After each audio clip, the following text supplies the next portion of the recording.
Welcome to the Digital Twin Expert Talks today. My name is Mike Billmann. I'm the Managing Director of IDTA. And today we have Michael Hoffmeister as our speaker. The title of today's webcast is AAS Through the Life Cycle. Michael Hoffmeister is Asset Administration Shell expert from the first minute. He's today professor of the Faculty of Mechanical Engineering and Mechatronics at the University of Applied Sciences in Karlsruhe. And he's still holding the Festo business card as the Executive Expert Digitization and Industry 4.0. He's also board member of the IDTA and convener of the ISD working group for the international standardization of the asset administration shell. As usual, we're gonna record this this webcast. We will put it on YouTube afterwards. If you have any questions, please raise your hands. We can unmute your microphone or just write your questions in the chat. So I will ask your question to Michael Hoffmeister. So Michael, it's your turn now. Yeah, thank you, Mike, and warm welcome also from my side at this kind of late evening. Yeah, I hope you're all well out there, looking maybe also forward to the football game. Yeah, and we're gonna start. Yeah, I'm gonna share my screen. The talk is labeled Asset Administration Shells through the entire life cycle, and you might know my passion is about bringing content and information into the asset administration shell, and therefore I will talk a lot of submodels and submodel contents. We are first going to see what are interoperable digital twins, what are requirements for this, and then our answer is the asset administration shell. And we want to talk about applications of these informations, benefits you can have in your own company, and hopefully also ways to find for contributing.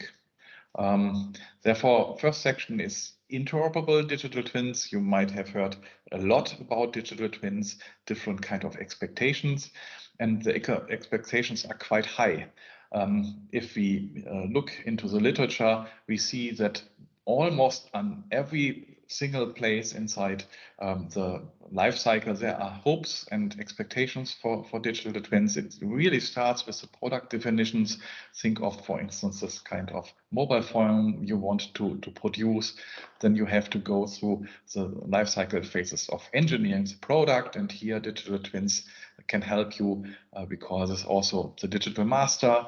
Then the engineering of production equipment is a really intensive task where a lot of different digital models are being required for the CAD construction, but also documents, certificates, layout planning, simulations, material flow, software, robotics, programming, you name it. And then when you bring the product into production operation and you are producing with your production line, then you want to gather quality data. You want to have usage data, maybe even from the field of the produced products. You have to care about rework and things like this. And all these kind of fancy applications are behind your expectations, like predictive maintenance, process analysis, or even artificial intelligence is being really discussed today. And I see two challenges here. The first challenge is that establishing digital models is expensive, and we need to find answers why we are doing so and how we can get the most value out of these expensive models. And this means, our answer is to do data integration along the whole life cycle and possibly use digital models we are establishing in one life cycle step, also in the other life cycle steps.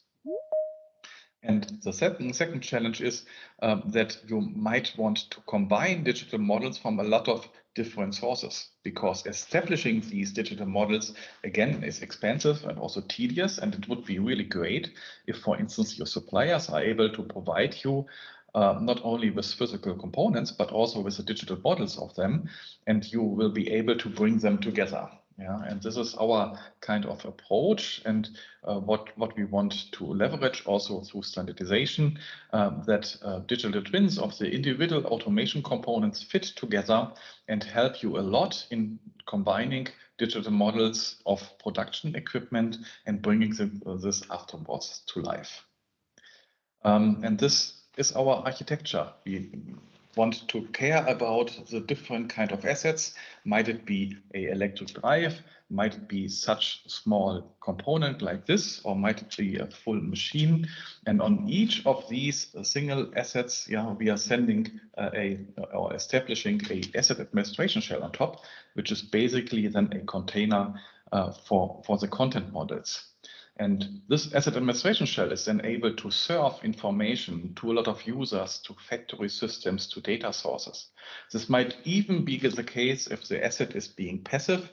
The asset administration shell still is able to communicate actively by the Industry 4.0 compliant communication and answers a lot of requests in terms of what are your 3D models and so on.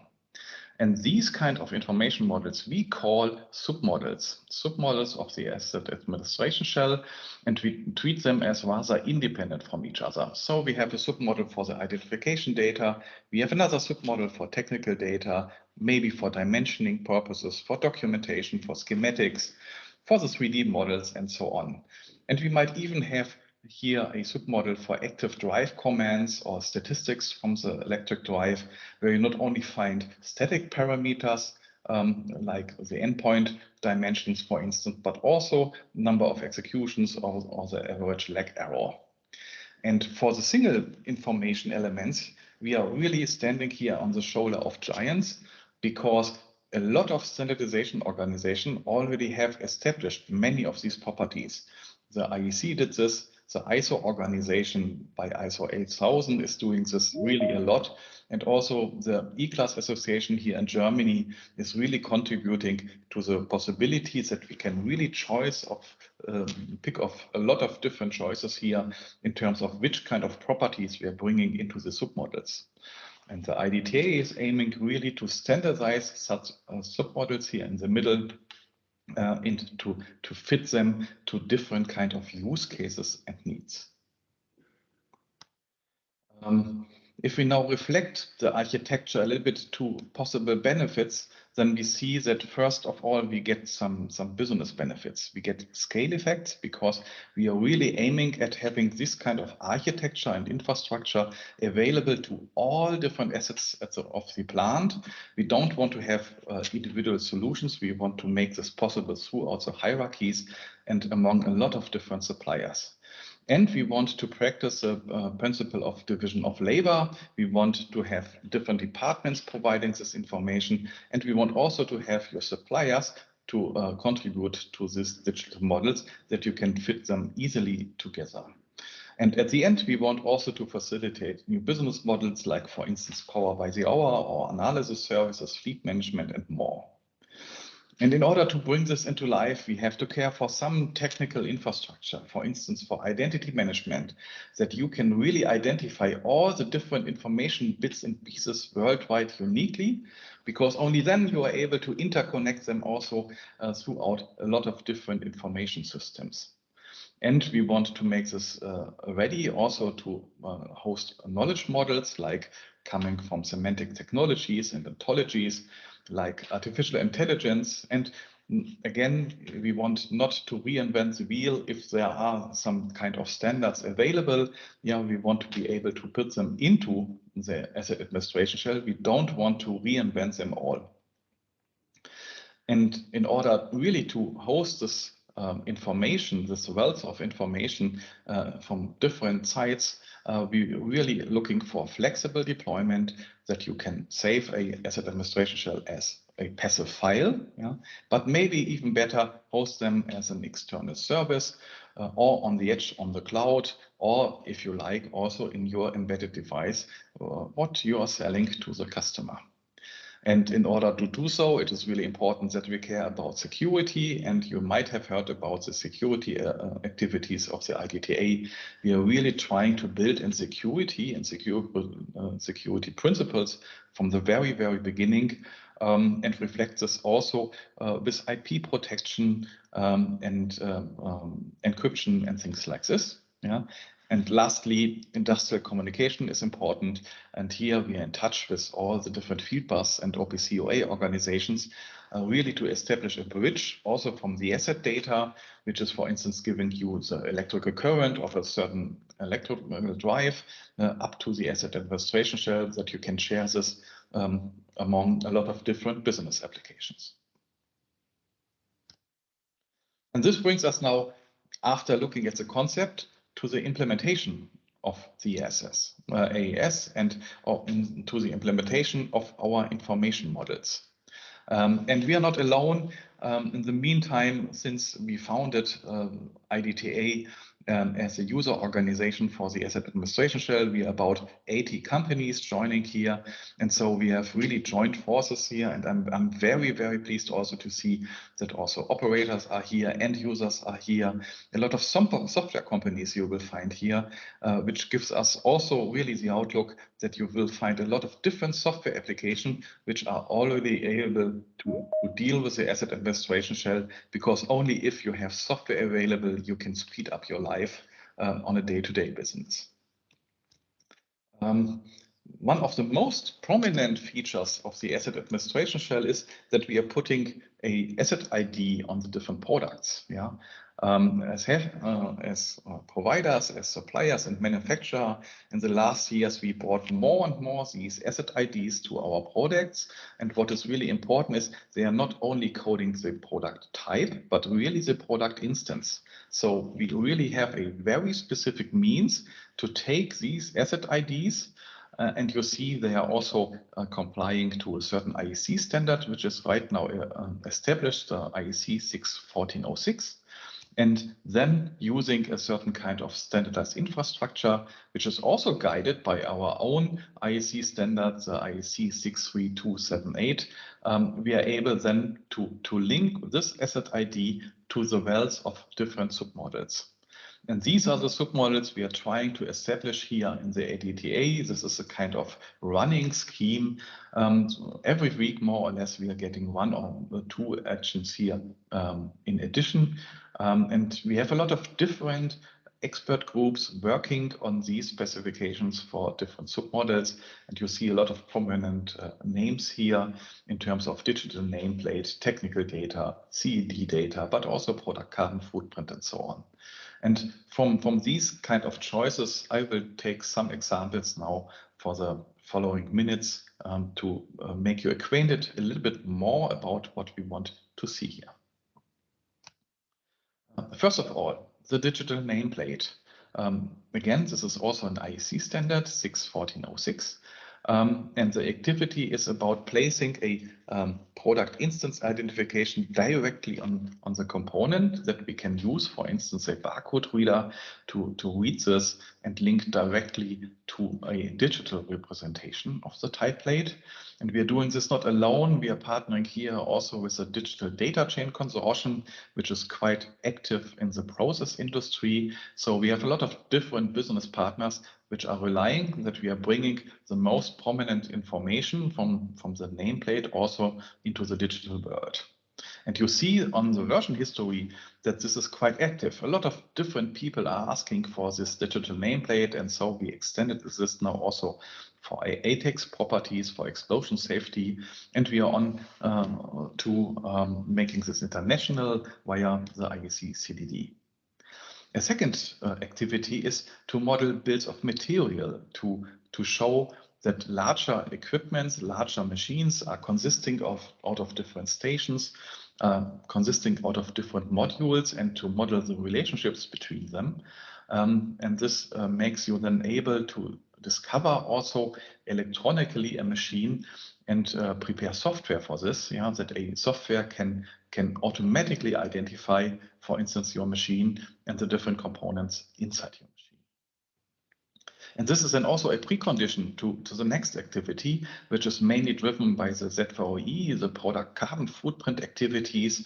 And here we clearly see that, for instance, also the European Union is preparing to get more data from us as suppliers, as manufacturers. And we need to comply to these regulations. in any case. And we want to use established technologies like the asset administration shell for this, not to reinvent the wheel here and have a different kind of electronic notification systems. And therefore we are saying, okay, we already have the bills of materials for machines, or here in this showcase of a large electrical cabinet on this side, and we are able then to drill down to the different kind of components the electrical cabinet is made of. And we are getting then from the different suppliers the scope 1 and 2 and 3 emissions for the different components. And by a kind of standardized calculation means we are able to automatically calculate the polar carbon footprint of the overall system. This brings us now to the discussion of the benefits. Yeah, for the digital nameplate, you have the benefit, for instance, of saving paper documentation. At Festo, we are spending about 100 tons of paper just to do product leaflets, and we really want also for the sustainability save this important resources and shift on to digital documentations. But you can use this also, for instance, to securely and accurately identify components in the brownfield and get, for instance, a digitalized picture of your existing production facilities. For the bills of materials, you want really to be able to discover electronically your machines, also your factory systems and structures, and then, for instance, leverage something like automatic diagnosis and data analytics, that really your data sources are already being identified when you open your application, and you are from the very first minute able to, for instance, record some data or do some data analysis. And the product carbon footprint potential is clear. We have to comply to the regulations, but this gives us also the possibility to act in terms of our environment and take sustainable decisions based on this kind of data for the product carbon footprint and the total cost of ownership. And therefore brings us also forward in our climate protection discussion, which I personally find really, really important also. There are a lot of other activities, like bringing CAD models to the asset administration shell. And I will start here the video of this small demonstration from company Siemens. And you see that the colleague is here directly connecting to a asset administration shell hosted by a supplier in the internet. And the CAD model of the component is automatically being retrieved. And he can or she can now deal with this and go to the overall model of the system and then take this component, which was really imported by the means of some seconds of activity here, and it is already able to be placed inside the 3D model, and really in a very short amount of time you have the component available in your engineering system and can place it on the right spot. And what fascinates me now a lot is we are switching to simulation mode, and then you can already use also the virtual commissioning model to explore the physical behavior of a certain component and see if your production process will run. So hosting CAD data, hosting simulation data, all these kind of complex models, and for sure also identifying the right models without the need of doing a large research on a website, is I think a big pro of the asset administration shell. And we want, for instance, place maintenance information also into the asset administration shell, that a system integrator and machine builder does not need really by hand to integrate a lot of different documents, but take something like a compilation path to bring these different information from different manufacturers together and automatically derive a machine documentation, which can then also be brought to new formats. So looking at the business potential, we are talking about accelerated engineering with these kind of construction tool. Especially we are talking about the reduction of transmission errors, because you can be pretty sure from your supplier side that you get the correct information. And by this means you can increase your simulative depth. For the maintenance, we are talking about cost reduction, but we are talking also about new formats for this machine documentation. if you have a look here on the right-hand side, you see this iPad application where you can have all the different maintenance records being stored on your device. And at Festo, we are already using our own software to do so. And at the end, this contributes, for instance, to the reduction of downtime. And I already talked about simulation. So we have a special activity, one of our largest working groups, which is dealing with simulation models. And this is a very rather complex topic. But what the colleagues did is to split it down into several use cases which are being executed. The first use case is to make the BOM and the asset administration shell to be able to identify simulation submodels on component level and to describe them on component level. And then you are able really to select the components you want to and able to automatically retrieve simulation models by a network of asset administration shells from your suppliers, that you can really have a situation that you retrieve different simulation models for different components within your machine. And the largest use case, a little bit looking into the future, is then also to be able to link these kind of simulation models in a co-design environment together automatically, that you only have to select which kind of simulation purpose you want to have fulfilled, and a big information or simulation model is generated automatically. At the end, and we see here a lot of progress also in this working group, this will end in a drastic reduction of simulation efforts. It will end in a reduction of the lead time when you are engineering new production lines, and by the means of automatic data transfer, it will also increase the planning quality, the reduction of errors, but also having more simulation for less cost at hand, it will overall increase your planning quality. So this brings us to one of the last sections of my talk, the demonstrations. And I really want to make you aware that we have most of our developments available in terms of software, but also in terms of specifications freely on the internet. Yeah, we are collaborating here with the Eclipse Foundation, and you will find most of our information in different GitHub repositories.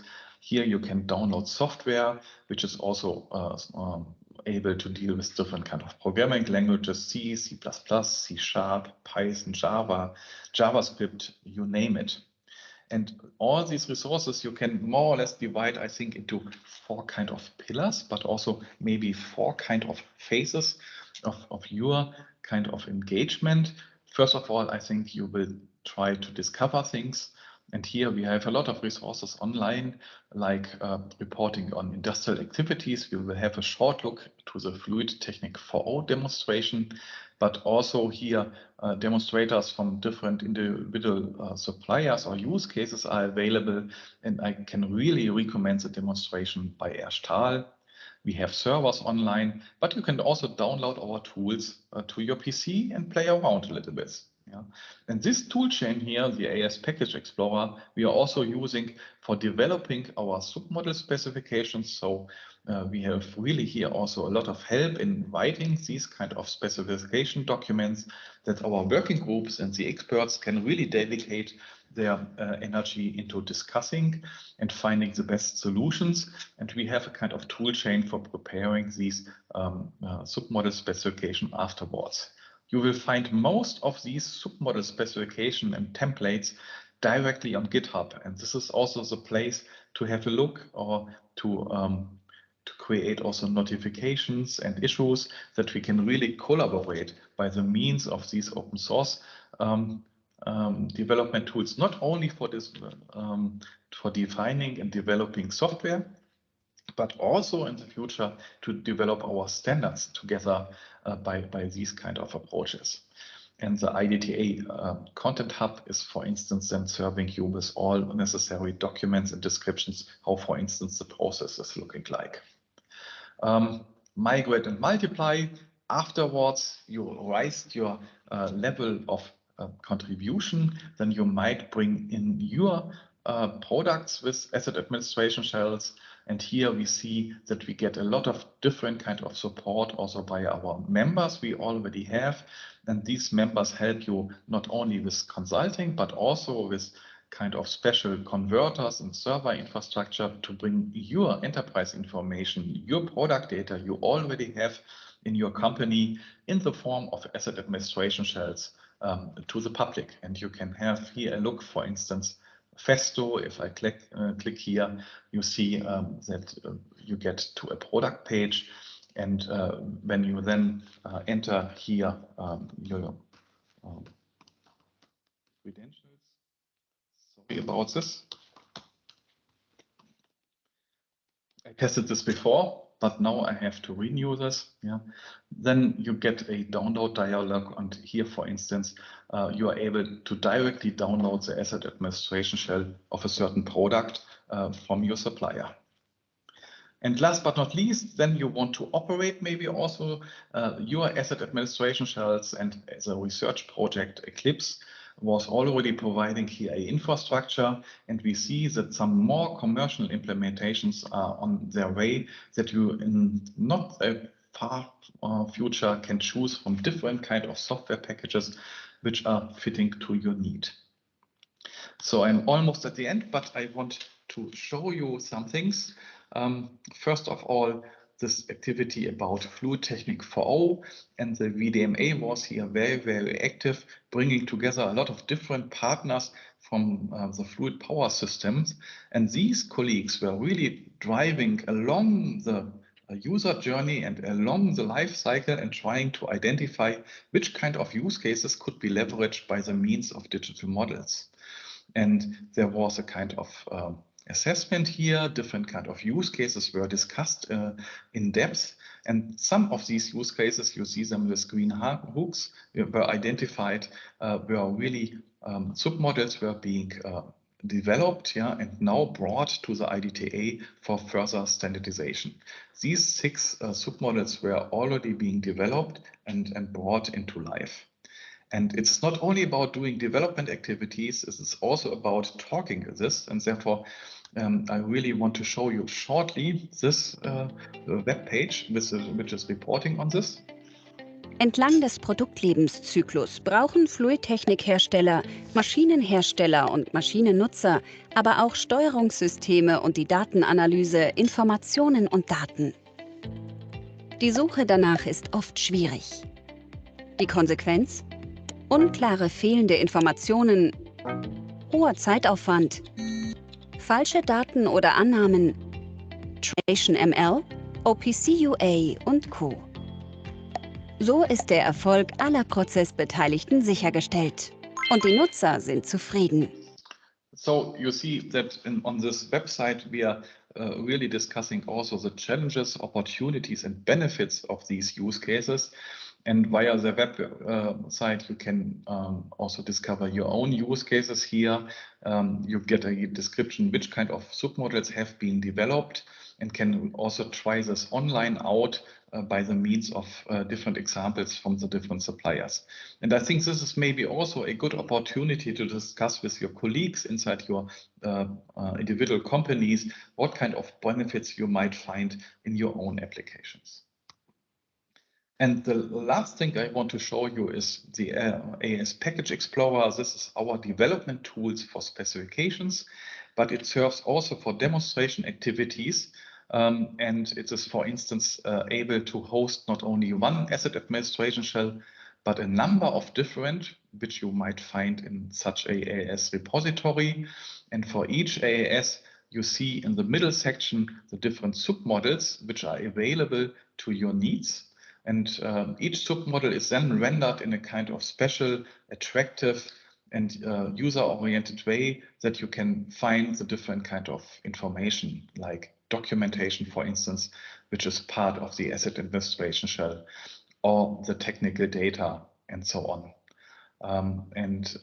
For me, this is really important to show, because I think at the end, our goal is that you have these kind of information rendering in your engineering application, not in a package explorer, but in your CAD program, in your automation systems programming, in your asset management system, In your documentation system, you should be able to take advantage of all this interconnected information, even here schematics, and you see that if you're clicking on a certain kind of component in the schematics, you're automatically being referred to the right administration shell, which is then hosting all the different kind of data you can use in your daily life.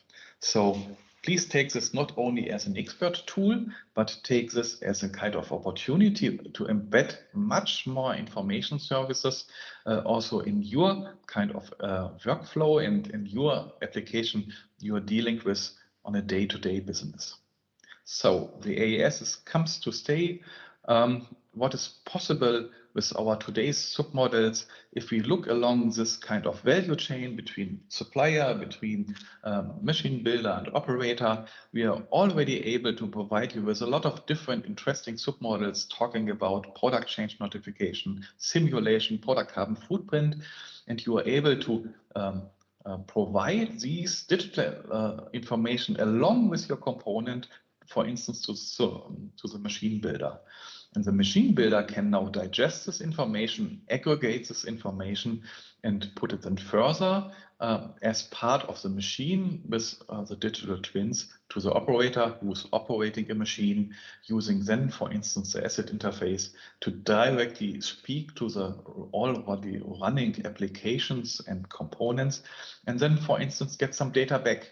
And concerning your business models you're executing with your customer, you might get back service orders or even operative data, usage data, and quality data, and might even then forward this to your suppliers, that you can really close the loop and have a kind of data feedback established along the whole life cycle of production. And I think this is a big opportunity we are after here, and we can only invite you to contribute to this. Again, more than 80 companies are already with us.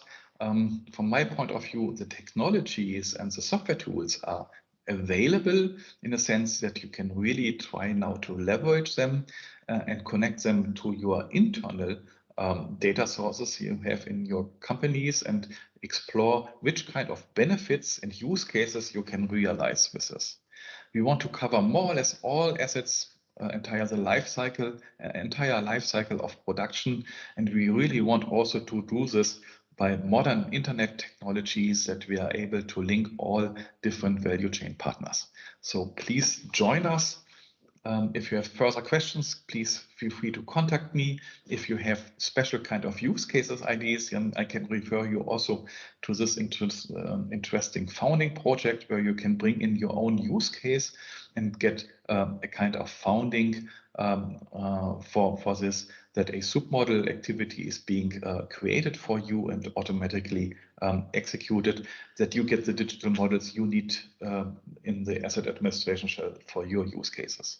So thanks a lot first for your interest in, and now I'm really open to discussions and questions. So this was our last webcast for this year. Thank you for participating, and watch out for our webcast series in 2023. We're going to continue this series. We're going to shift the Meet the Experts webcast to the next year. Thank you for participation, and have a good season's changing and a good start into the next year. If you have any questions, you can contact me directly. Please let me know your questions. Thank you and goodbye.